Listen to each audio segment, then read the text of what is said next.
Bonjour à toutes, bonjour à tous. Je ne sais pas si vous connaissez cette machine qu'avait fait Bruce Lee. Voilà, donc bonjour à tous donc et bonjour à tous. Pourquoi l'avant-bras, les muscles d'avant-bras sont très importants. Vous remarquerez, je ne suis quand même pas le seul à l'avoir remarqué, quand vous travaillez beaucoup la force des avant-bras, vous avez une patate du tonnerre, vous avez envie de bouger, vous avez envie de courir. Et voilà, c'est très très important, cette tonicité des avant-bras, hein, comme on me l'avait fait remarquer, parce que c'est vrai que j'avais pas été à fond dans ce que je voulais dire.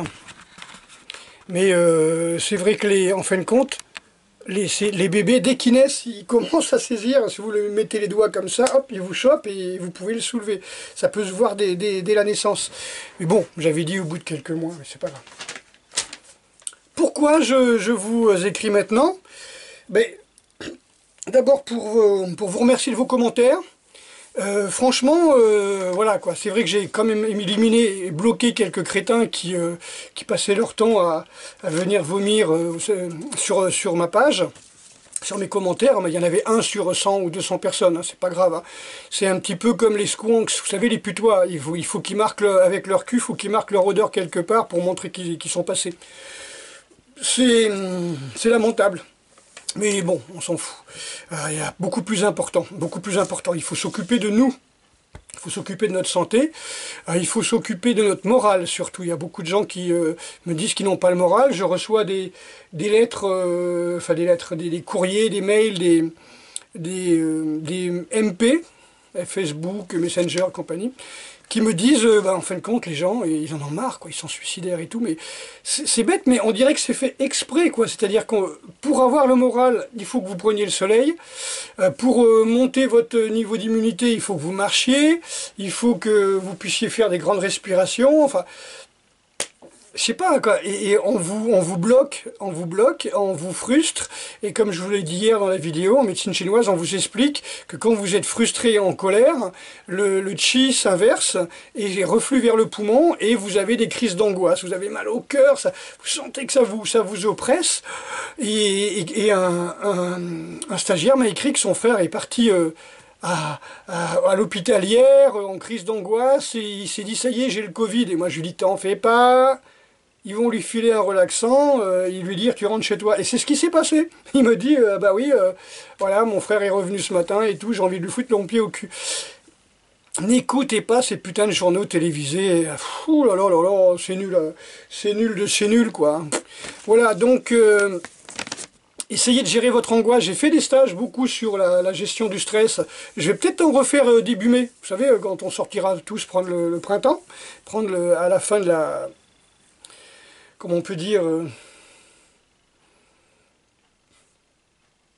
de ce blocage. Vous savez, quand on vous enferme chez vous à domicile. Ils ont trouvé des mots là, mais bon, en fin de compte, c'est illégal. Hein, d'après ce que j'ai compris, il y a des avocats de Toulouse qui se sont mis... 3 avocats de Toulouse qui ont porté plainte contre le gouvernement parce que cette assignation à résidence forcée, qu'ils appellent confinement, est totalement illégale. C'est comme quand ils appellent contrôle, couvre-feu, etc., au lieu de dire loi martiale, tout simplement, quoi. Mais la loi martiale, je vous l'ai déjà dit, hein, je sais pas, ça doit faire un mois que je vous l'avais prévu. Et puis même sur d'autres vidéos, il y a 1 an, 2 ans, je me suis dit, ça sent un petit peu, hein, quand on voyait que le gouvernement commande des conteneurs, des smirnorques de grenades à gaz, les LBD, des machins comme ça, bon, vous dites ça pue, quoi, ça va tirer dans tous les sens.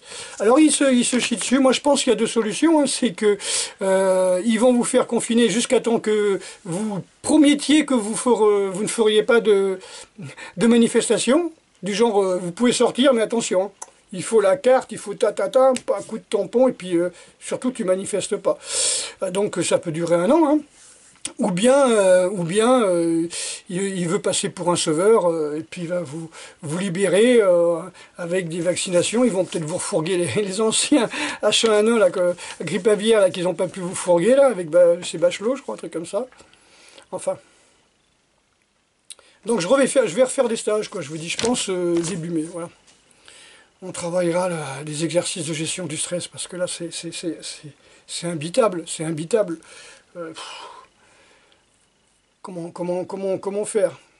Enfin, ce qui est bien avec ce corona, c'est qu'il y a quand même des gens qui ont compris que les poumons étaient faits pour respirer, quoi, que les poumons étaient faits pour prendre de l'air, de l'énergie et enlever des toxines, enlever les gaz toxiques, les particules de fumée qu'on respirait, hein, tout ce qu'on appelle les toxiques. Je crois qu'il y a 4000 agents toxiques, voire cancérigènes dans chaque bouffée de cigarette, chaque fumée. Bouffée de fumée, je crois qu'on appelle ça, et qu'en fin de compte, les poumons, c'est pas fait pour ça, c'est pas fait. Les poumons, c'est vraiment quelque chose de vital, et on le sait quand on voyait toutes les pneumopathies, les obstructions, comme on dit les BPCO, des gosses de fumeurs ou d'anciens fumeurs qui crèvent, toutes ces inflammations pulmonaires, voilà, donc ça crée aussi de l'hypertension. On s'aperçoit que près de 90% des gens qui décèdent du Covid. Alors je vous rappelle un peu le principe, il y a 90% des gens qui sont, on va dire, contaminés, mais on dit il y a des malades, non, ils ne sont pas malades, ils sont contaminés, il y a 10% qui vont être malades. Et c'est les 10% qui vont être malades, il n'y a que 10% qui vont décéder. Et ces 10% qui vont décéder, 90% c'est des obèses, ils sont en hypertension.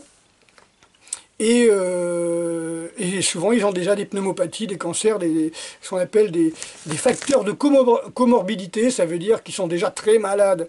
Donc si vous avez, et puis ils ont 80 ans en moyenne, 80-84 ans. Donc si vous n'avez pas plus de 84 ans, si vous n'avez pas fumé pendant 30 ans, si vous n'avez donc pas des bronchopneumopathies obstructives, vous savez, ça bloque la respiration, si vous n'avez pas 2-3 cancers en route, voilà, ça va, quoi, je veux dire, faut arrêter, quoi.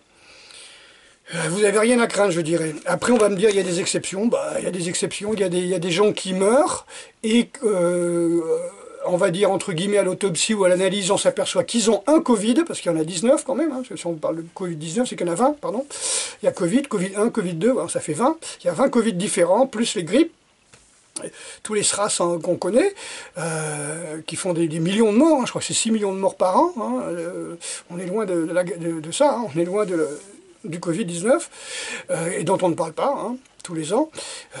Donc on dit, hop, la personne elle est morte. Voilà. On fait une analyse de sang à quelqu'un qui meurt, je sais pas moi, d'un accident de la route, on va dire c'est le Covid. Voilà, comme je disais, si demain quelqu'un qui fait 140 kilos, qui fume 4 paquets de cigarettes par jour, qui est en BPCO, qui a du mal à respirer, qui est vachement essoufflé, qui boit pas mal et qui fait un arrêt cardiaque et qui meurt, et qu'on analyse et qu'on dit « Ah, il y a un Covid !» Donc on le met dans le chiffre du Covid. Non, c'est 40 ans de bouffe de merde, de clopes, d'alcool et de pas sport, hein, pas de sport. Vous voyez, c'est ça qui va le tuer, c'est certainement pas un petit virus. Hein. Le virus, il ne nous tue pas. Hein. Quel est l'intérêt pour un virus de tuer son hôte? Le virus vit aux dépens de celui qui l'accueille. Donc vous l'accueillez, voilà. Quel est l'intérêt pour un virus de tuer son hôte? Ça n'a aucun intérêt. Vous connaissez l'histoire du scorpion qui est sur une tortue, là c'est pareil. Voilà, donc, mais les gens ont peur. Et pour montrer un petit peu le niveau des gens, hier je regardais une vidéo en direct de Frédéric Delavier, que je trouve très très bien, hein, très très bon. Pensez, moi je fais la muscu depuis que j'ai 14 ans, donc les bouquins de Delavier, ça a été une révolution dans le monde du culturisme, hein, de la musculation, de l'anatomie physio, voilà. Et donc il parlait que les gens ont besoin de vitamines, ont besoin de micronutriments, qui mangent trop de macronutriments et pas assez de micronutriments, hein, comme l'explique Thierry Cadasnovas depuis plus de 10 ans. Et il y a quelqu'un dans le chat qui lui dit et si je mange du chocolat et en plus je prends de la vitamine D, ça suffit?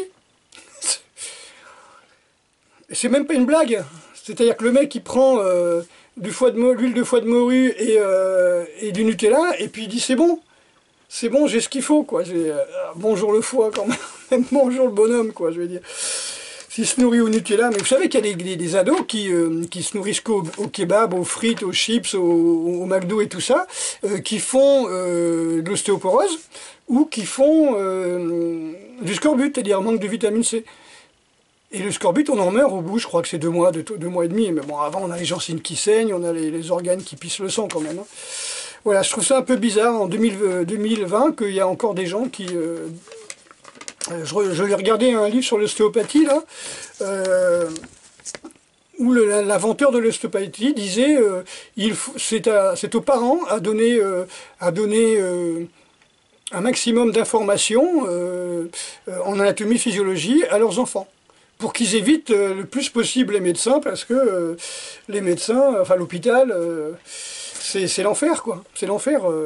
On les tue. Alors ils expliquaient à l'époque que c'était avec l'opium, le métal, et puis je ne sais plus trop quoi. Il y avait trois remèdes incroyables, quoi. Le métal, c'est-à-dire l'ablation, l'opium, eh ben, pour enlever la douleur, quoi. C'est du grand n'importe quoi. Tout ce qui est chimique par la suite.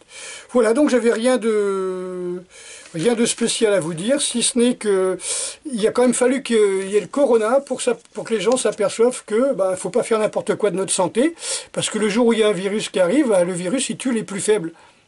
C'est normal, enfin il tue, il ne tue pas, on est d'accord, le virus ne tue pas les plus faibles. Le virus il s'installe sur des milliards de personnes. Et puis les personnes qui ont tellement d'inflammation dans le corps, tellement de ce qu'on appelle la charge interne, tellement d'inflammation, tellement de... mais que ça peut être l'inflammation intestinale due à la mauvaise bouffe, ça peut être des ulcères gastro-intestinaux, ça peut être la maladie de Crohn, ça peut être des rhumatismes, tout ça c'est des inflammations, vous voyez, c'est des inflammations, et en fin de compte, tout d'un coup, il y a le virus qui arrive.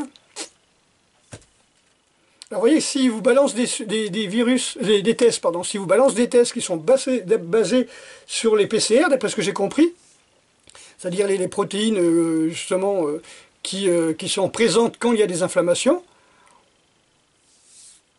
alors là, je vais dire 90% de la population, 99% de la population est en inflammation. Des moments qui bouffent des machins ultra cuits, du café, qui boivent de l'alcool, qui bouffent des conserves. Forcément, ils sont en inflammation, c'est obligé. Donc, ça va faire beaucoup de soi-disant malades. Enfin, voilà. Je veux pas que ça soit trop long.